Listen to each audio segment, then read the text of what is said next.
नमस्कार दोस्तों, एक बार फिर से आप सभी का हमारे YouTube channel motivational story club में आपका स्वागत। तो दोस्तों, आज का कहानी का शीर्षक है हमारा रोना तो पड़े। दोस्तों, यह कहानी एक ऐसे राज्य की है जहां हर 5 साल के बाद राजा को बदल दिया जाता और नए राजा को लाया जाता है। लेकिन इस राज्य का नियम ऐसा है कि कोई भी व्यक्ति यहाँ राजा बनना नहीं है, क्योंकि हर 5 साल में राजा का कार्यकाल जब पूरा हो जाता है तो इसे एक ऐसे घने और खतरनाक जंगलों में छोड़ दिया जाता है जहाँ से राजा वापस नहीं आ सकता। चारों तरफ भयानक जंगल और खतरनाक जीव जंतुओं से घिरा होता है जहाँ उसकी मौत निश्चित है। एक दिन राज्यों में ढोल नगारे के साथ यह घोषणा किया जाता है कि हमारे वर्तमान राजा का 2 दिनों के बाद 5 सालों का कार्यकाल पूरा होने वाला है और नए राजा का खोज करना पड़ेगा। 2 दिनों के बाद सारे राज्यवासी राज दरबार में आते हैं जहाँ से राजा की विदाई की जाएगी, जिसके लिए हाथी को लाया जाता है और उसे सजाया जाता है तथा राजा को भी नए नए कपड़े पहनाया जाता है और राजा को रोते रोते विदा किया जाता है। राज्यवासी खुशी से झूम रहे होते हैं और राजा रो रहा होता है। अब दूसरे दिन सारे राज्यवासी को एक नए राजा का तलाश करना होता है। राज्यवासी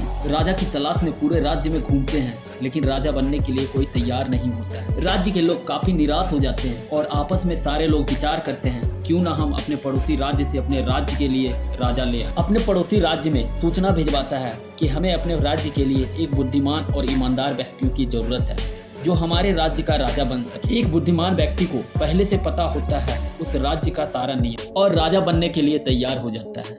राज्य में खुशी का लहर दौड़ जाता है। दूसरे दिन राजा का स्वागत किया जाता है। एक हफ्ते राजकाज संभालने के बाद राजा अपने मंत्रियों को बुलाता है और पूछता है कि हमारा 5 साल का कार्यकाल पूरा हो जाने के बाद हमें कौन सा जंगल में छोड़ दिया जाएगा।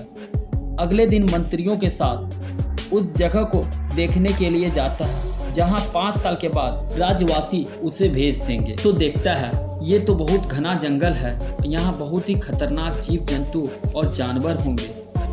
राजा सोच में पड़ जाते हैं और मंत्रियों को आदेश देते हैं कि पहले साल में इस जंगल को साफ किया जाए, जंगली जानवरों को हटा दिया जाए और दूसरे साल खेती का काम किया जाए तथा तीसरे साल लोगों के लिए रहने का रास्ते का निर्माण किया जाए। बिल्कुल ऐसा ही होता है। चौथे साल तक सारा सुविधा कर दिया जाता है। राजा का कार्यकाल तक उस जंगल को बदलकर स्वर्ग बना दिया जाता है। राजा उस जगह पे जाने के लिए बेताब हो जाता है। राजा का जैसे ही 5 साल पूरा होता है, फिर से राज्य में घोषणा कर दिया जाता है राजा का विदाई का।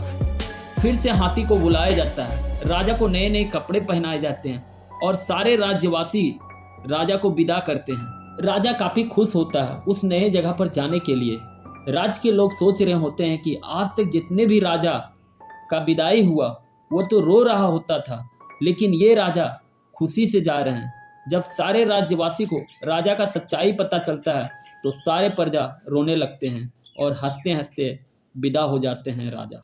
तो दोस्तों, इस कहानी से सीख मिलती है कि राज्य में इससे पहले जितने भी राजा आए वो सिर्फ भौतिक सुख ले रहे थे, अपने बारे में पहले सोच रहे थे, जिनका नतीजा यह हुआ कि स्वार्थ की भावना में इतना बह गया कि भविष्य के लिए कुछ सोचा ही नहीं और अंत में उसका परिणाम मौत हुआ। लेकिन नया राजा जो आए वो सबसे पहले अपने प्रजा और अपने भविष्य के बारे में सोचा और पहले साल से ही मेहनत करना शुरू कर दिया अपने कार्यकाल तक, जिसका परिणाम यह हुआ कि सारे प्रजा रो रहे थे और राजा हंस रहा था।